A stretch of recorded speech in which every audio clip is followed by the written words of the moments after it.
주님께서 여러분과 함께 루카가 전한 거룩한 복음입니다. 그때 군중이 요한에게 물었다. 그러면 저희는 어떻게 해야 합니까? 요한이 그들에게 대답하였다. 옷을 2벌 가진 사람은 못 가진 이에게 나누어 주어라. 먹을 것을 가진 사람도 그렇게 하여라. 세리들도 세례를 받으러 와서 그에게 스승님 저희는 어떻게 해야 합니까? 하자 요한은 그들에게 정해진 것보다 더 요구하지 마라 하고 일렀다. 군사들도 그에게 저희는 또 어떻게 해야 합니까? 하고 묻자 요한은 그들에게 아무도 강탈하거나 갈취하지 말고 너희 봉급으로 만족하여라 하고 일렀다. 백성은 기대에 차 있었으므로 모두 마음속으로 요한이 메시아가 아닐까 하고 생각하였다. 그래서 요한은 모든 사람에게 말하였다. 나는 너희에게 물로 세례를 준다. 그러나 나보다 더 큰 능력을 지니신 분이 오신다. 나는 그분의 신발끈을 풀어드릴 자격조차 없다. 그분께서는 너희에게 성령과 불로 세례를 주실 것이다. 또 손에 키를 드시고 당신의 타작마당을 깨끗이 지으시어 알곡은 당신의 곳간에 모아들이시고 쭉정이는 꺼지지 않는 불에 태워버리실 것이다. 요한은 그 밖에도 여러 가지로 권고하면서 백성에게 기쁜 소식을 전하였다. 주님의 말씀입니다. 그리스도님 찬미합니다. 참 예수님, 요즘 코로나가 많이 확산이 돼서 조금 위축되고 좀 두려움을 느끼기도 하죠. 오미크론인가요? 이게 굉장히 전파력이 세다고 해서 좀 걱정스럽고 그런데 또 어떻게 여러분들은 어떻게 괜찮으셨어요? 이렇게 성당에 오시는 거 보니까 좀 걱정이 되죠. 걱정이 되면서도 또 신자니까 주일날 성당에 가야 된다는 또 생각 여러 가지 있으셨을 텐데 그래도 또 가만히 생각해 보면 사실 우리 천주교 이렇게 성당만큼 안전한 데는 없을 거예요. 왜냐하면 밥을 먹는 행위를 하지 않고 또 접촉도 하지 않기 때문에 그렇게 감염될 확률은 아주 거의 없기 때문에 성당에 오시더라도 이렇게 편안한 마음으로 이렇게 오시면 좋지 않을까 하는 생각을 하게 됩니다. 또 어제는 조금 미세먼지가 있었는데 오늘은 좀 미세먼지도 거의 없죠. 아주 맑은 날이에요. 제가 어제 그래서 밤에 미세먼지를 없애달라고 밤새워 기도하려고 했더니 예수님이 야 그냥 편안하게 자라 그러시더라고요. 그래서 믿고 잤더니만 아침에 아주 좋은 날씨가 돼서 또 여러분들을 편안한 마음으로 만날 수 있게 돼서 아주 기쁘고 감사합니다. 제가 전에 일본에서 이제 선교 생활을 하면서 일본의 사회에 대해서 여러 가지를 이렇게 체험할 수가 있었는데 바로 옆 나라이지만 우리하고 굉장히 이렇게 다른 특별히 종교적인 심성에 있어서는 여러 가지가 아주 크게 차이가 나는 것 같아요. 그래서 일본 사람들이 이제 신년을 맞이하면 1월 1일이 되면은 거의 모든 사람들이 진자, 신사에 가가지고 이렇게 참배를 합니다. 그러면서 올 한 해를 특별한 어려움 없이 또 자신들이 원하는 것이 잘 이루어지기를 기원하는 마음으로 대부분의 사람들이 신사를 참배를 하죠. 그러다 여름에 이제 8월 15일 우리 추석이 되면 이제 그들은 이제 오봉이라고 그래가지고 그때가 되면 또 많은 사람들이 절에 가가지고 돌아가신 분들을 위해서 기도하는 그런 풍습들이 있죠. 근데 이제 그런 것들은 풍습 문화이기 때문에 내가 어떤 종교를 갖고 있느냐는 별로 이렇게 중요하지 않은 것 같은 느낌을 제가 받았어요. 그러다가 이제 12월 크리스마스가 되면 또 많은 신자들이 성당에 몰려오죠. 그래서 성당에는 신자들뿐만 아니라 비신자들도 많이 옵니다. 그래서 이제 그때가 되면 한 12월이 시작되기 전부터 이제 거리 곳곳에는 크리스마스 추리를 쫙 장식을 해요. 아주 화려하게 장식을 쫙 하는데 놀라운 사실은 12월 25일이 지나면은 그 아름다운 추리가 다 사라집니다. 그래서 저는 속으로 이 사람들이 이 상술적인 감각이 뛰어나구나 이런 것들을 이렇게 느끼기도 했는데 그래서 어쨌든 그렇게 화려한 모습을 보면서 이제 일본 아이들이 그런 얘기를 한다는 거죠. 엄마, 오늘 성당 앞에 지나가는데 성당 앞에 추리가 걸려져 있어. 성당에 왜 추리를 해는 거야? 이런 질문을 한대요.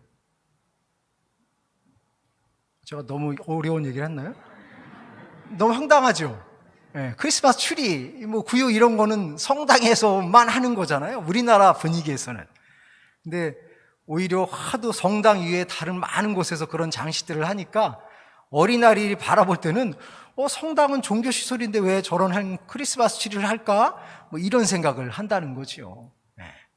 그래서 뭐 크리스마스가 되면 우리 신자들뿐만 아니라 비신자들도 굉장히 마음이 들뜨고 왠지 이제 기쁘고 그래서 이제 캐럴도 부르면서 또 뭐 선물도 주고받고 또 파티도 하고 등등 이렇게 행복한 시간을 보내게 됩니다.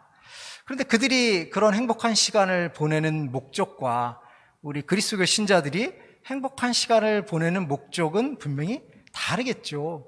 그런데 우리들마저도 그들이 생각하는 의미에서의 크리스마스를 보내게 된다면 예수님이 얼마나 섭섭하실까 하는 생각을 하면서 우리가 다시 한번 예수님의 탄생을 준비하는 우리 신앙인의 참다운 마음 자세가 무엇인가 하는 것을 숙고해야 될 시간이 아닌가 하는 그런 생각을 하게 됩니다.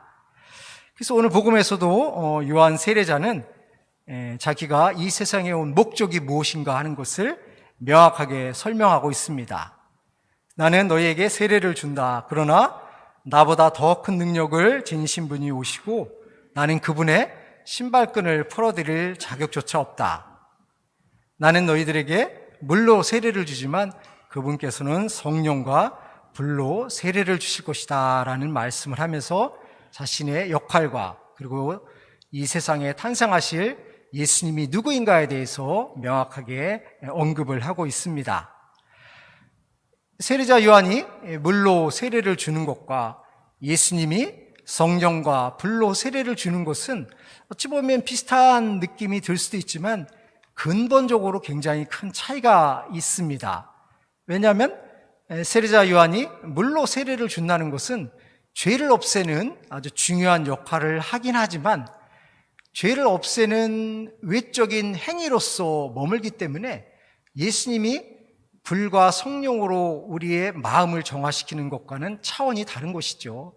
우리가 손이 더러워지면 손을 깨끗이 씻습니다. 하지만 그 표면적인 더러움은 제거가 됐다 하더라도 그 손은 또다시 쉽게 오염되거나 더러워질 가능성이 높은 것이죠. 하지만 예수님께서 우리들에게 불과 성령으로 세례를 주신다는 의미는 단지 외적인 더러움을 제거하는 차원이 아니라 근본적인 변화를 촉구하고 유도하는 강력한 의미가 담겨져 있습니다. 우리가 알고 있는 것처럼 불은 화재가 나면 전소가 돼서 그 기존에 있던 성질을 온전히 바꿔버리는 것처럼 예수님의 불과 성령의 세례는 우리의 근본적인 마음의 변화를 일으키고 우리를 새로운 사람으로 살아갈 수 있도록 변화시킨다는 것이 중요한 내용이 아닌가 하는 생각이 듭니다. 우리의 껍데기를 벗어버리고 순수하고 깨끗한 하느님께서 창조하셨을 때 그 아름다운 모습을 회복할 수 있도록 예수님은 성령과 불로 우리의 내면을 새로운 차원으로 변화시켜 주시고 정화시켜 주신다는 사실을 생각하게 됩니다. 그러므로 우리가 우리의 구원을 위해서 이 세상에 오시는 예수님을 맞이한다는 마음 자세는 바로 외적인 것을 한번 씻어버리는 것이 아니라 우리의 내면을 정화시키고 참다운 예수님의 제자로서의 삶을 추구하겠다는 굳은 결심과 마음 자세를 갖도록 촉구하는 것이 바로 예수님의 세례의 의미를 기억하고 그 의미를 되살리기 위한 우리들의 노력의 자세가 아닌가 하는 생각을 합니다. 그러면서 세례자 요한은 구체적으로 군중들의 질문에 대해서 어떻게 살아가야 되는가 하는 것을 말씀하고 있습니다. 그래서 요한은 세리들은 정해진 것보다 더 벗지 말고 군인들은 강탈하거나 갈취하거나 해서 살아가지 말고 봉급으로 만족해라 라는 삶의 지침을 일깨워주고 있습니다. 물론 오늘날의 입장에서 보면 어떻게 그런 일이 가능할 수 있을까라고 생각할 수 있지만 그 당시에는 권력을 가진 사람이 자신의 권력을 행사해서 많은 악행들을 저질렀기 때문에 그런 악행들은 단지 권력자들에게만 해당되는 것이 아니라 조금이라도 다른 사람들보다 그러한 능력과 가치가 있는 행위를 하게 된다면 자신의 권한을 남용하기 쉬운 사회 구조였기 때문에 이러한 것들이 자연스럽게 발생하고 있었으리라고 생각이 듭니다. 그러므로 오늘 살아가고 있는 우리들은 이러한 행동으로부터 벗어나서 진정 예수님께서 우리들에게 원하시는 삶의 자세가 무엇인가 하는 것을 생각해야 되겠죠. 특별히 모세를 통해서 하느님께서 십계명을 주신 이유는 개인이 올바른 삶을 살아가야 된다 하는 지침의 의미도 담겨져 있지만 그 십계명을 통해서 공동체가 어떠한 모습으로 어떤 것을 지향하며 살아가야 되는가 하는 것을 일깨워 주기 위해서 십계명을 이스라엘 백성들에게 선물로 선사하시게 된 것입니다. 결국 십계명의 의미라는 것은 개개인이 자신의 삶을 충실하게 살아가야 된다는 것도 의미를 담고 있지만 그 의미들이 함축적으로 포함이 됨으로 인해서 공동체가 어떤 모습으로 살아가야 되는가 하는 것을 일깨워주고 있다는 것을 생각하게 합니다. 그만큼 우리는 공동체를 유지하고 공동체를 형성해서 공동체가 어떻게 성장해야 되는가 하는 것을 생각할 때 비로소 우리는 참다운 예수님의 세례를 받아들이는 신앙인으로서의 삶을 살아갈 수 있지 않을까 하는 생각을 합니다. 그러므로 우리들에게 있어서 중요한 것은 각자의 삶도 중요하지만 그 각자의 삶이 공동체를 어떻게 형성하고 성장시키는가 하는 것에 더 포커스를 맞추어야 된다라는 생각을 하게 됩니다.